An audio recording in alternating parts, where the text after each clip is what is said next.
صل على محمد وآل محمد اللهم صل على محمد وآل محمد اللهم صل على محمد وآل محمد.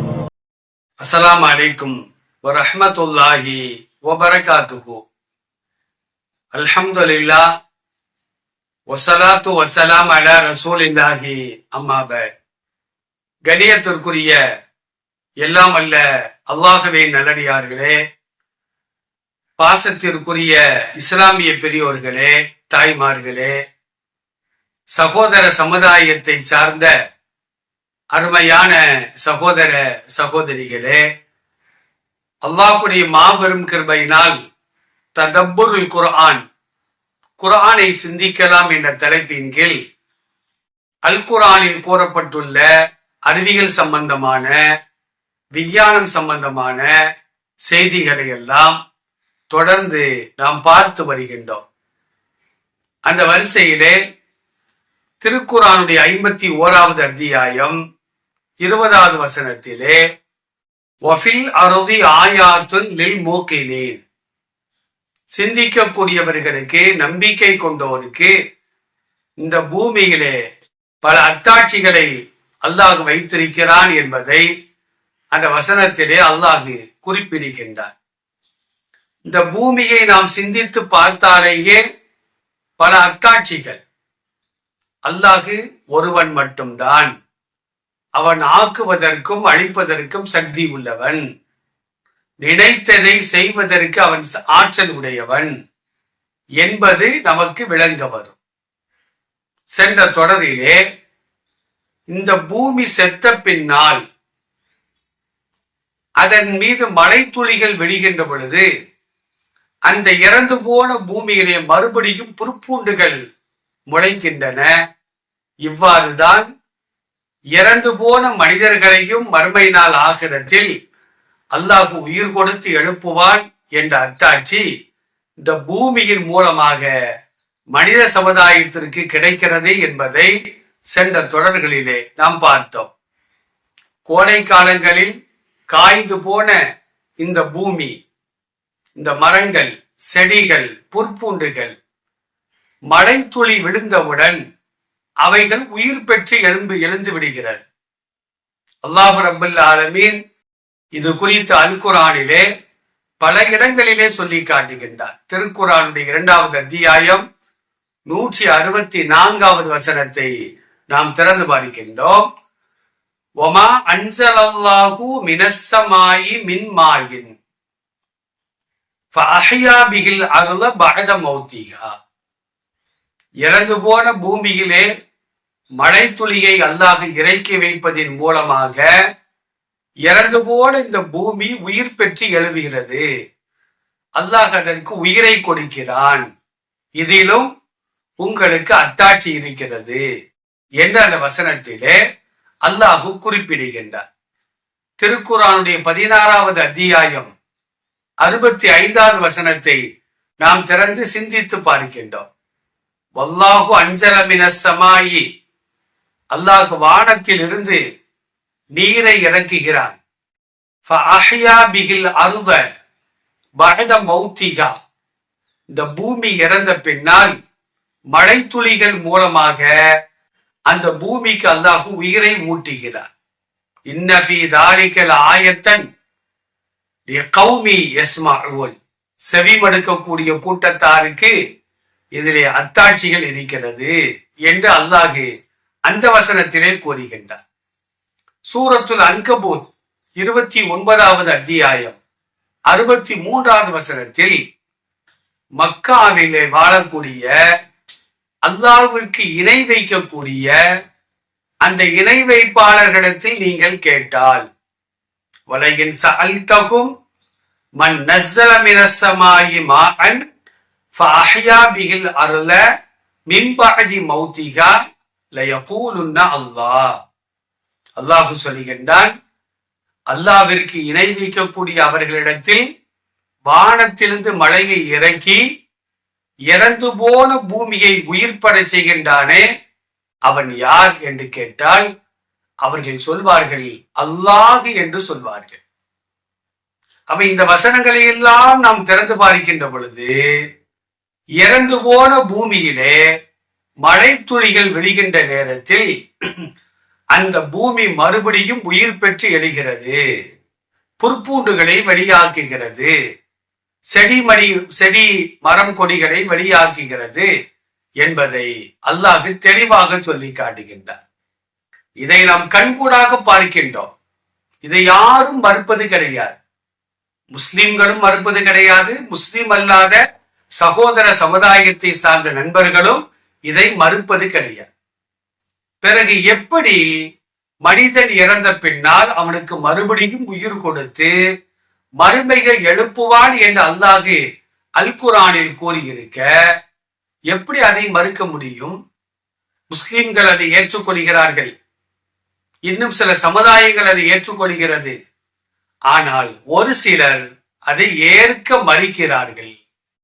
அவர்கள் இதை சிந்தித்து பார்க்க வேண்டும் என்று அல்லாஹ் ரப்பல் ஆலமீன் இந்த வசனங்கள் மூலமாக நமக்கு சொல்லி காட்டுகின்றார். அருமையானவர்களே, மனிதன் உள்பட உலகில் உள்ள எல்லா ஜீவராசிகளும் உயிர் வாழ்வதற்கு பல காரியங்கள் தேவைப்படுகிறது. அதில் ஒன்றுதான் உணவு. உணவு இல்லாம, நீர் இல்லாம மனித சமுதாயமும் மற்ற உயிரினங்களும் நிச்சயமாக வாழவே முடியாது.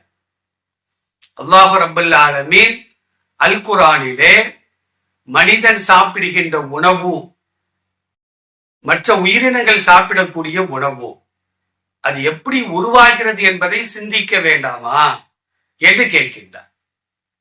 கடைகளுக்கு செல்கின்றோம், காசை குடிக்கின்றோம், உணவு பொட்டலங்களை வாங்கி வந்து வீட்டில் வந்து சாப்பிடுகிறோம், அரிசி வாங்குகிறோம், நம்முடைய தாயிடத்தில் மனைவி இடத்தில் கொடுக்கின்றோம், சமைத்து சாப்பிடுகின்றோம்.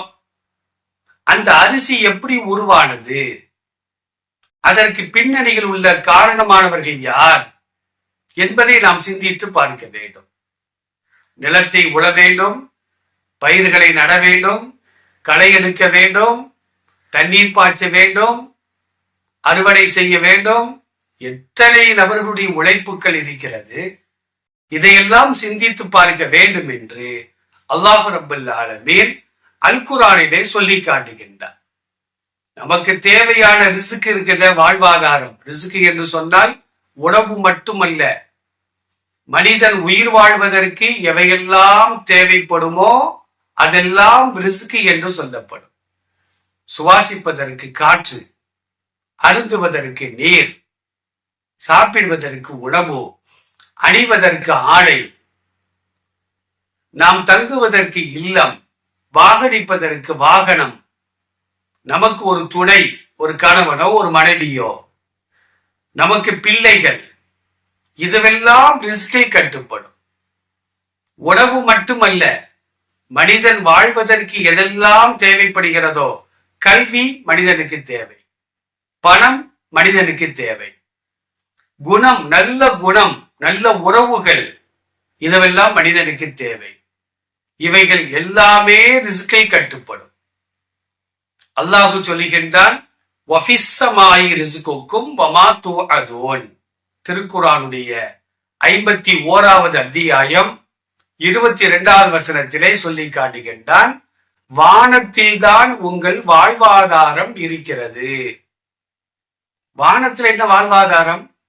வானத்திலிருந்தா உணவுகள் கீழே விழுகிறது, வானத்திலிருந்தா நமக்கு தேவையான ஆடைகள் கீழே விழுகிறது, வானத்திலிருந்தா நமக்கு தேவையான ஆபரணங்கள் கீழே விழுகிறது, நம்முடைய வாகனங்கள் வானத்திலிருந்தா விழுகிறது. அப்படி அல்ல, வானிலிருந்து மழைதான் பொழியும். இந்த மழையின் மூலமாகத்தான் விளைச்சல் ஏற்படும். விளைச்சல் இருந்தால்தான் பயிர்கள், தானியங்கள் உருவாகும்.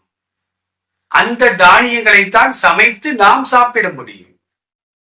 வானிலிருந்து ஆடைகள் இறங்குவதில்லை, வானிலிருந்து மழை துளிகள் தான் கீழே விழுகிறது.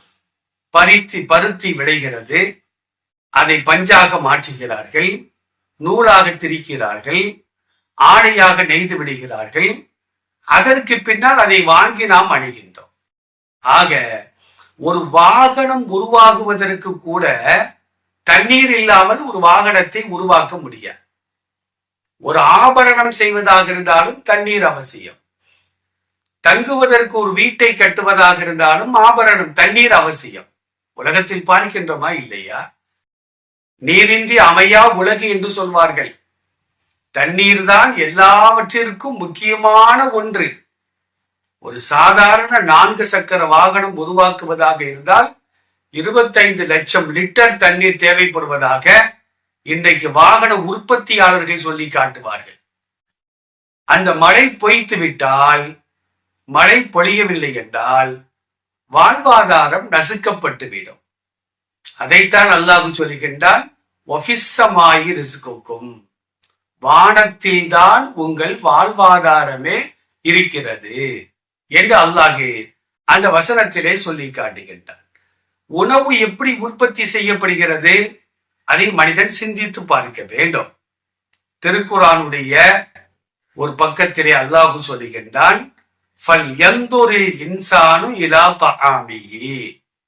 மனிதன் சாப்பிடுகின்ற உணவை அவன் சிந்தித்து பார்க்கட்டும் அப்படின்னு அல்லாஹ் சொல்லிவிட்டு, அண்ணா சபபனல் மா சப்பா, வானிலிருந்து நாம் தான் தண்ணீரை ஊற்றுகிறோம். வானிலிருந்து அல்லாஹ் தான் மழையை பொழிய வைக்கின்றான், தண்ணீரை ஊற்றுகிறோம். சும்மா ஷக்கக்கிடல் அருள ஷக்கா, அந்த பூமியை முறையாக நாம் தான் பிளந்து விடுகிறோம். விவசாயி என்ன செய்யறாரு? விதைகளை தூவுகிறார், விதைகளை ஊன்றி வைக்கிறார். சின்னஞ்சிறிய விதைகள். ஆனா பூமி கடினமான ஒரு பூமி. இந்த பூமியை பிளந்து கொண்டு விதைகள் வெளியே வர முடியுமானா நிச்சயமாக வர முடியாது. அப்ப எப்படி அந்த விதைகள் அது தளிர் விடுகிறது என்று சொன்னால், அல்லாஹ் சொல்கின்றான், அந்த விதை வெடித்து தளிர் விடுவதற்காக இந்த பூமியை நாம் தான் பிளந்து கொடுக்கிறோம். அந்த விதைக்கு சக்தி அல்ல, அல்லாஹ் தான் அந்த பூமியை பிளந்து கொடுக்கின்றான். அண்ணா சும்மா ஷக்கக்கனல் அருள ஷக்கா, இந்த பூமியை நாம் தான் முறையாக பிளந்து விடுகிறோம். இந்த மாதிரி கருத்துக்கள் அல் குர்ஆனை தவிர வேறு எந்த மத நூல்களிலும் குறிப்பிடப்படவில்லை. அல்லாஹ் சிந்திக்க சொல்கின்றான். சாப்பாடு தட்டுல விழுந்த உடனே படைத்தவனை மறந்து நீ சாப்பிடுகிறாயே, நீ சிந்தித்துப்பார், உனக்கு எல்லாம் தெரிய வரும். அந்த பூமியிலே தானியங்களை நாம் முளைக்க செய்கிறோம். தானியங்கள் வளர்கிறது. திராட்சையை நாம் வளரச் செய்கிறோம். புற்பூண்டுகளை நாம் முளைக்க செய்கிறோம். ஜைத்தூன் அப்படின்னா ஆலிவ் மரம், ஜைத்தூன் மரத்தை நாம் முளைக்க செய்கிறோம். பேரீச்சை மரத்தை நாம் முளைக்க செய்கிறோம். அடர்ந்த தோப்புகளையும் நாம் முளைக்க செய்கிறோம்.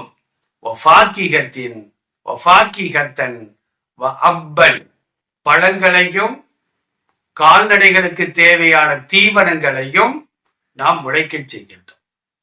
இத்தனையும் வானிலிருந்து பொழியக்கூடிய மழை துளிகளின் மூலமாகத்தான் அல்லாஹ் பூமியை பிளக்க செய்து அந்த விதைகளை அல்லாஹ் உயிர்ப்பிக்க செய்கின்றான்.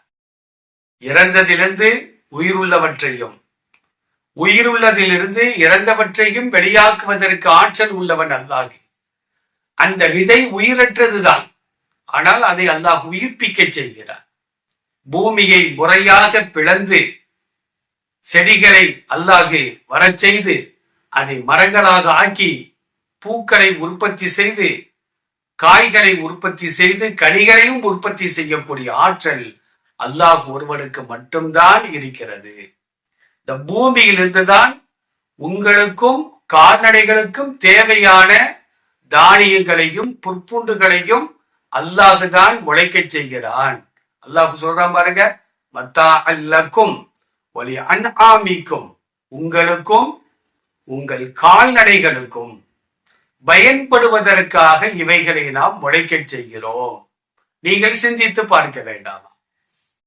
ஒவ்வொரு உணவுக்கு பின்னாலேயும் பல பேருடைய முயற்சிகள் இருக்கிறது. அல்லாஹ் என்ன செய்கிறான்? வானிலிருந்து மழையை இறக்கி வைக்கிறான். உழவன் என்ன செய்கிறான்? அந்த பூமியை அந்த செடிகள் வளர்வதற்காக பக்குவப்படுத்துகின்றான்.